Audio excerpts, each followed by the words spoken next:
Good evening, everyone. My name is Nicole, and I'm the Parent Support Worker for the Niagara Catholic District School Board EarlyON Child and Family Centers.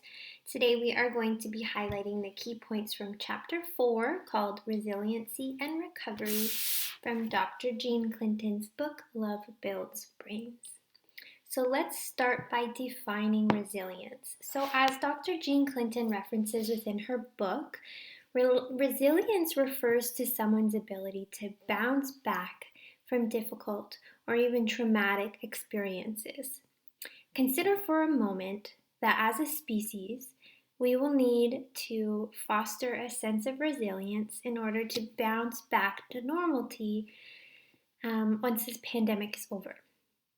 So I invite you to take a moment to reflect here. When you hear the word resilience or think about bouncing back from adversity, I want you to just take a moment to think about what this means to you. What, in your mind, is required to be resilient? If resilience is needed for a person to recover from the trauma caused within a global pandemic, how do we achieve that? Maybe take a moment to pause the video and just comment your initial thought here. Honor your initial perspective. So for some of us, when we consider what resilience means, it encompasses an individual's inner desire to overcome adversity. It is often assumed that resilience is, as Dr. Jean describes, a superhuman trait making a person invulnerable to difficulty, essentially making it a trait that a person is born with and incapable of developing. This might sound like the following narrative, kids are resilient, they'll be fine through the pandemic. Or you are strong, you're going to be okay. Or, they just chose the wrong vices for recovery. In each of these statements, I'm putting resilience on the person. I'm saying that it's up to you to recover. Instead, we should be saying things like, the pandemic is hard on kids. How can I do everything I can to help them recover? What protective factors can I offer them so that they feel supported? Or, I believe in your strength, but what can I do to help you get through this? And then lastly, the community surrounding that person did not support them within their recovery. What can we do now to support them? Relatively, Dr. Jean goes on to say, and I quote, that the development of resilience relies on relationships, both those that precede the crisis and those that are made available during and after the crisis. So those relationships are nested in concentric circles around the child. For example, in caring families, supportive communities, hospitable school environments or cultures, and civil society in general. So let's move forward by identifying what we can do or what we can foster to support our kids' resilience. First, there are a few traits or characteristics that we can help our kids develop. For example, if we look at research that Dr. Jean presents within the book by Ann Maston and Stuart Hauser, there are 10 key traits and characteristics that we want our kids to develop so that they do have that inner strength to be resilient. We want to support their intellectual development, academic and social competence, attention skills, motivation to achieve, and their conscientiousness, which is a personality trait that encompasses a desire to do well. Additionally, we want them to develop an agreeable personality, ensuring that they are kind, sympathetic, cooperative, warm, and considerate.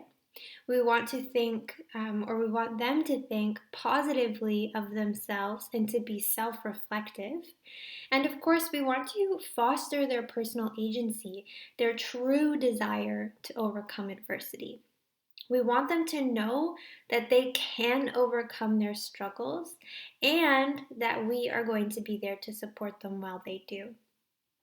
Which leads me to the last three characteristics that really, really rely on a nurturing, co-regulating environment provided by us parents and caregivers.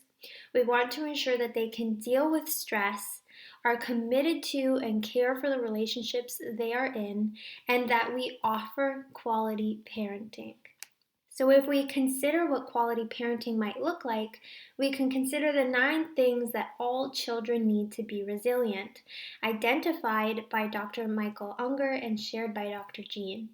And these 9 things are structure, consequences, parent and child connections, lots and lots of strong relationships, a powerful identity, a sense of control, a sense of belonging, spirituality, and life purpose, and rights and responsibilities. So let's talk about how some of these are, how easy some of these are to implement for our children. So, for example, we can create a sense of structure for our kids by having set times for rest, play, and feeding. And in this way, they'll always know what to expect. We can give them a sense of control by giving them decisions within that structure, right? Say by asking them, do you want your bread toasted this morning or not toasted? Do you want green veggies today or orange veggies?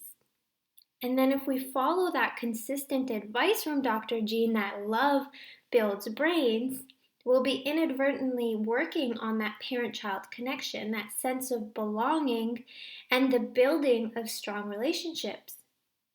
Within her message of resilience, Dr. Jean continues to place emphasis on love and reminds us that it's never too late. Whether your child is 2, 5, or 15, it's never too late to surround them in a bubble of love so that they feel safe and supported and can develop that resilient behavior when it's needed. So that concludes our chapter summary on resilience and recovery. Please remember to join our Facebook group to receive exclusive book club content. If you're watching this from within the group, then I remind you to take a few minutes this week to review our posts and contribute your thoughts. We've had a few wonderful comments so far. It's so nice to have that engagement. If you're within our Facebook group club, remember that when you leave a comment, you get your name entered for a chance to win your very own copy of Love Builds Brains by Dr. Jean Clinton. So if you comment 10 times, that's 10 entries to win your very own book, and therefore better luck in winning. So I hope you have a wonderful rest of your week, and we will talk to you soon.